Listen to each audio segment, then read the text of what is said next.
utilisateur de YouTube, c'est Clairgo. Je profite de ma pause pour te faire une petite vidéo pour résumer un livre assez épatant qui s'appelle Voyage aux confins de la conscience de Sylvie Détiolas et Claude-Charles Fourier, écrit notamment sur le cas de Nicolas Fraisse. Ce livre est aux éditions Guitre et Daniel. Il est préfacé par Frédéric Lenoir, ce qui est quelque chose d'important à signaler parce que Frédéric Lenoir est un grand théologien français. Avant toute chose, et que j'oublie, il y aura à Toulouse le samedi 17 mars de 9 h à 19 h, et je crois qu'à l'heure où je fais cette vidéo, il ne reste que quelques places, c'est quasiment complet, un grand colloque sur la conscience de l'invisible. Ils seront présents à ce colloque Sylvie Détiolas, Claude-Charles Fourier, ainsi que notre ami le docteur Jean-Jacques Charbonnier et d'autres intervenants. Il y a aussi Philippe Guillemant qui, je crois, travaille avec le CNRS. C'est un docteur en physique et rayonnement et il est diplômé de Centrale. Donc voilà, on a quand même du gratin niveau scientifique. Moi, je ne peux pas y aller, j'ai des obligations familiales, donc si vous pouvez y aller, n'hésitez pas aussi à le mettre en commentaire. Je ne sais pas quand je vais publier la vidéo, ce sera certainement passionnant de discuter de ce sujet qui ouvre plein de questionnements. On m'a posé la question comment recevoir les vidéos automatiquement.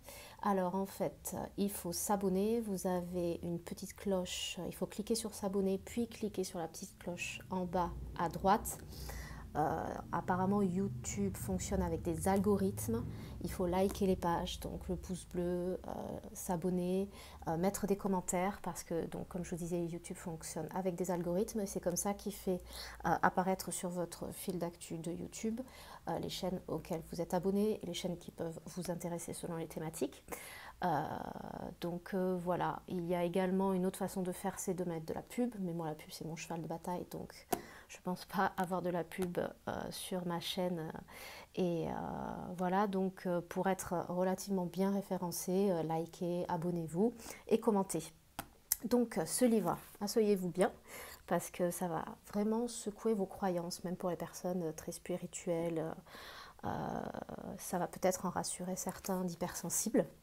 Donc il était une fois, on peut dire ça comme ça, un psychiatre, Claude-Charles Fourier, qui vit des expériences étonnantes et qui rencontre Sylvie Détiolas, qui est, elle, docteur en biologie moléculaire.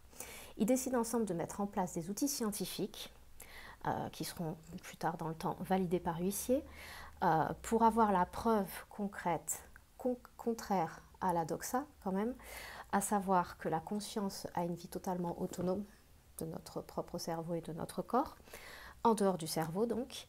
Il lance un casting lors d'une conférence sans être très persuadé de trouver des candidats. Il y aura beaucoup de candidats, dont un qui va être très sensible et très bien réagir pour ces tests, qui s'appelle Nicolas Fraisse.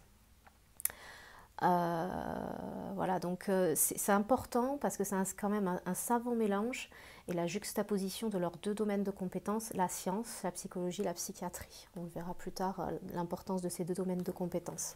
Je vous lis, pour introduire un petit peu la thématique, une description de ce que Nicolas Fraisse vit. Alors, les expérienceurs tels que Nicolas souffrent souvent d'un manque de compréhension de la part des autres et de leur incrédulité.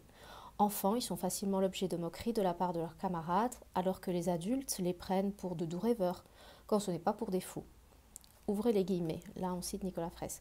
C'est vers l'âge de 7 ans que j'ai commencé à remarquer que j'étais différent des autres. En discutant avec mes copains, je me suis rendu compte qu'ils ne vivaient pas la même chose que moi. Auparavant, je pensais que tout le monde pouvait sortir de son corps. Ce vécu me semblait tout à fait normal, jusqu'au jour où j'ai commencé à me poser des questions.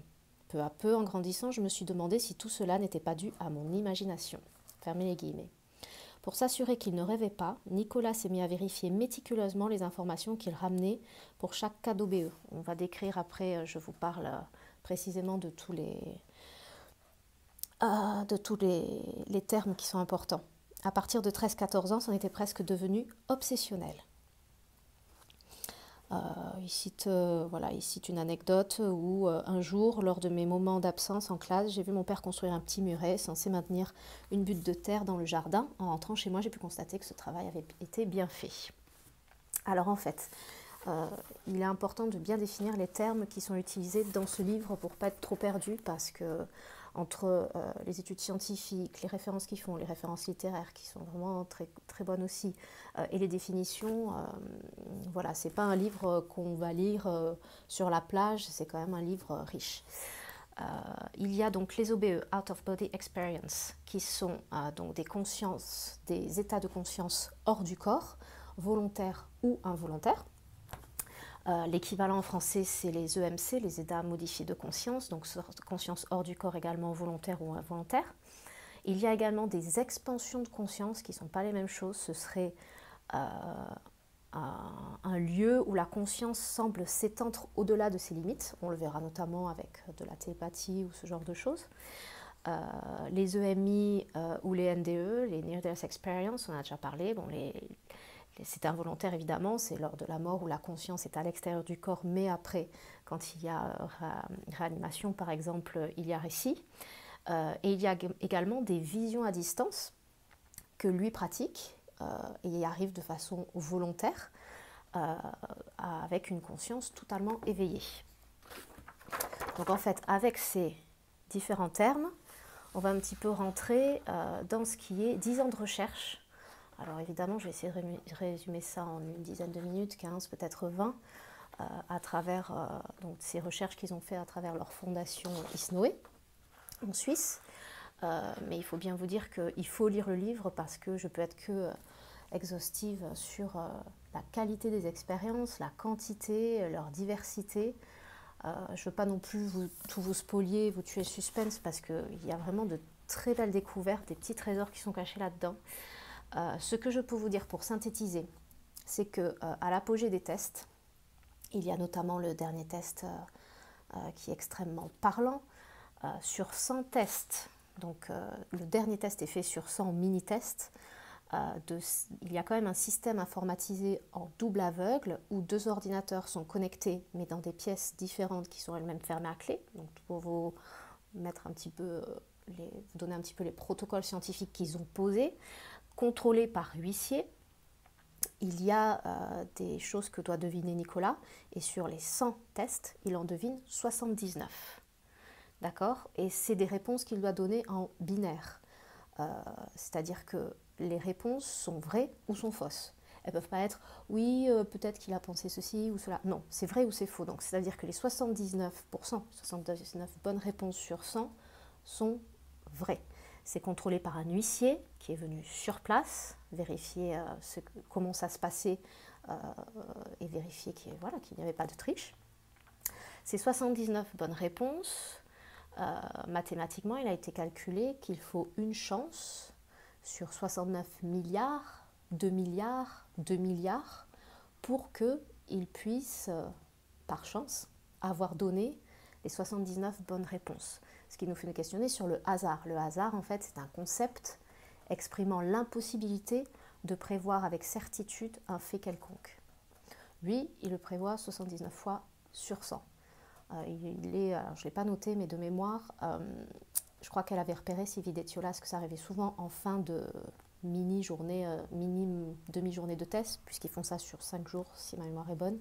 Et en fin de matinée, fin d'après-midi, la fatigue faisant, c'est là où il fait les erreurs.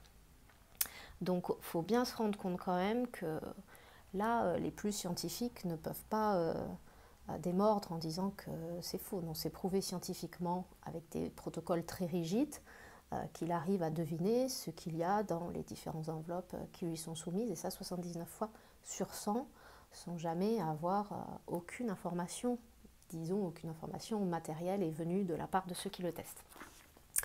Donc, ce qui est intéressant aussi, c'est qu'on apprend à connaître les signes précurseurs des sorties hors du corps. Ce qui est intéressant, c'est qu'il décrit ce qu'il fait, ce qu'il voit, où il voyage.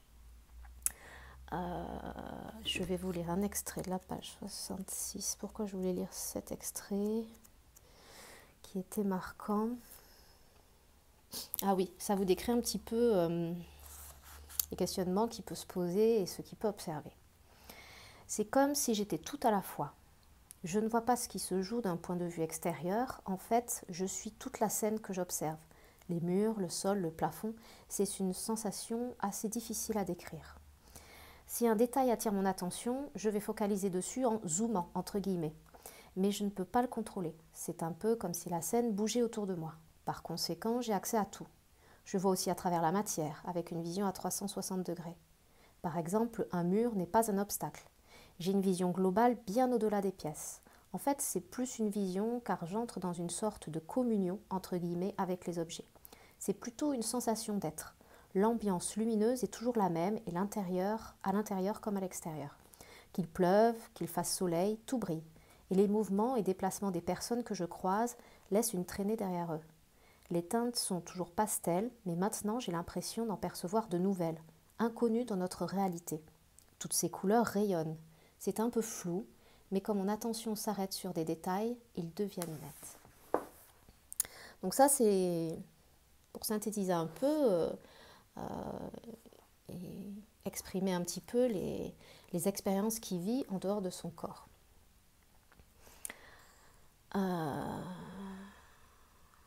Donc, en début, je vous rappelais l'importance qu'il y ait deux panels de scientifiques, côté psychiatrie et côté biologie moléculaire pour Sylvie, parce qu'en fait, il va rapporter plus tard l'existence de voix qui lui indiquent les réponses, notamment pour les tests. À ce sujet, ils nous apprennent dedans l'existence en fait, d'une association internationale qui s'appelle Entendeurs de voix, parce qu'il y a de nombreuses personnes dans différents pays qui entendent des voix et qui cherchent scientifiquement à savoir à quoi cela correspond. Ils ont une hypothèse très intéressante sur les voix que les personnes peuvent entendre ou la capacité télépathique. C'est que Nikola Tesla a mis en 1900 l'évidence de l'existence d'ondes qu'ils appellent ondes scalaires. Ce type d'onde, à la différence des ondes qu'on connaît, en traversant la matière, se chargerait en énergie et n'en perdrait pas, en fait, de façon comme font les ondes classiques, en fait. Le cerveau pourrait donc émettre ce type d'onde, et donc l'information ne se perdrait pas dans l'espace et dans le temps, ce qui donnerait la possibilité au cerveau un peu sensible aussi, comme Nikola Tesla, de lire dans les pensées des gens, de capter des informations émises par d'autres consciences. Je trouve que c'est une hypothèse qui est passionnante et ce serait bien voilà, qu'il y ait des chercheurs financés qui puissent faire des recherches là-dessus. Selon moi, la période la plus intéressante décrit les passages entre 2009 et 2011 de ces voyages qu'il fait, et là on parle de voyages dans l'univers, dans le cosmos, puisque là je vous ai lu des choses qui décrivaient par rapport à ces sorties hors du corps sur notre planète, dans la matière, à l'extérieur, dans la rue, etc. Et en fait, au fur et à mesure des expériences, de sa connaissance de lui-même et de sa maîtrise de ce genre de situation, il arrive à partir plus loin. Il le décrit notamment, il dit « J'ai fait aussi une rencontre vraiment étonnante en plein cosmos. Tout d'un coup, j'ai ressenti près de moi une présence curieuse et j'ai aperçu une énorme masse lumineuse, un nuage d'une blancheur entre guillemets pure. J'ai perçu une forme d'intelligence ainsi qu'une curiosité réciproque. J'avais l'impression que cette chose s'intéressait à moi. J'ai ressenti « Mais qu'est-ce que tu fais là ?» Point d'interrogation entre guillemets. Puis elle a disparu aussi vite qu'elle était venue. Mais ce contact étrange s'est reproduit plusieurs fois. Ainsi, un autre soir, après un tourbillon de flash plus intense que d'habitude, je me suis retrouvée près d'une nébuleuse d'un bleu profond. J'ai aperçu ce nuage de lumière qui s'est approché à grande vitesse et a stoppé net près de moi. Il me semblait composé de milliards de petites sphères, comme un essaim de particules, toutes unies pour former une chose, entre guillemets. Elles s'étendaient, grossissaient, se recroquevillaient, puis de nouveau se gonflaient. Elles partaient à vive allure dans une direction, puis dans une autre, mais revenaient tout aussi vite lorsqu'elles voyaient que je ne venais pas. J'avais la sensation qu'elles voulaient que je la suive, mais je n'y arrivais pas. C'était comme si elles ressentaient ma présence, mais moi, pourtant, je n'avais aucune sensation d'avoir un corps. Elle s'est rapprochée de moi, puis elle a explosé en milliards de morceaux avant de se rassembler au loin en un point aussi petit qu'une étoile et de s'éteindre dans le vide. Mais quelques jours plus tard, toujours près de la nébuleuse bleue, cette forme lumineuse s'est à nouveau manifestée. À nouveau, j'avais l'impression qu'elle voulait que je la suive. J'en étais persuadée, et j'essayais encore et encore, mais en vain. Alors la forme s'est approchée de moi et j'ai senti sa chaleur, une sensation corporelle vraiment très agréable.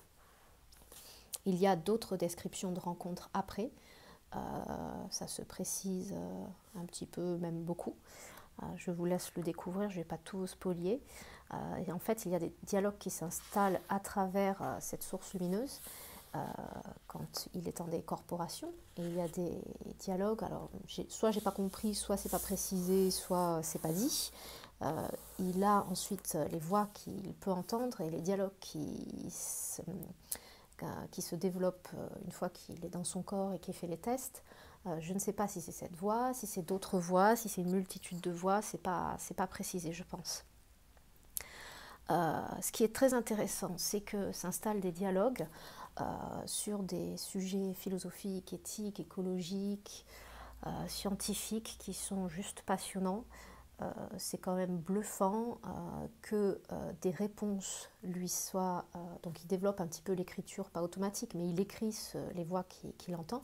Et c'est quand même bluffant qu'il réponde aux questions que peuvent poser Sylvie et Claude Charles sur des papiers scellés qu'il ouvre après, qu'ils ont pu poser avant de faire les tests, et il répond à ces questions par l'intermédiaire de cette voix, une question auquel il n'a évidemment pas eu connaissance avant. Donc c'est compliqué là pour ceux qui ne veulent pas y croire, parce que là on ne parle plus de scientifiques purs et durs, c'est ceux qui ne veulent pas y croire de nier ces protocoles scientifiques réels. Ils ont été contrôlés par huissier, je le rappelle. Voilà, la vidéo est déjà assez longue. J'espère que je vous aurai donné envie de lire ce livre qui est génial. J'espère que je vous aurai donné envie de réfléchir à ces thématiques. N'hésitez pas dans les commentaires à me dire ce que vous en pensez, si vous êtes dubitatif, à me dire si vous avez déjà vécu ce genre d'expérience. En conclusion, moi j'aimerais bien vous lire un très très court passage qui est pour moi très optimiste et en même temps qui donne un petit peu la ligne conductrice de chaque humain. C'est notre conscience surplombant ce paysage, donc hors de l'espace-temps, qui serait le vecteur du choix de notre trajet et nous pourrions disposer d'un libre arbitre au cours de notre voyage, grâce à cette conscience surplombant ce paysage. Voilà, je vais vous laisser, je pense, là-dessus. Encore une fois, n'hésitez pas à liker, à vous abonner, à commenter et pourquoi pas à me faire des retours sur le futur colloque où je ne pourrai pas être. Mais oui, j'ai passé du temps à travailler là-dessus pour partager l'information. Je suis sûre qu'il y en aura d'autres qui le feront également pour la suite. Je vous dis à bientôt. Ciao, ciao.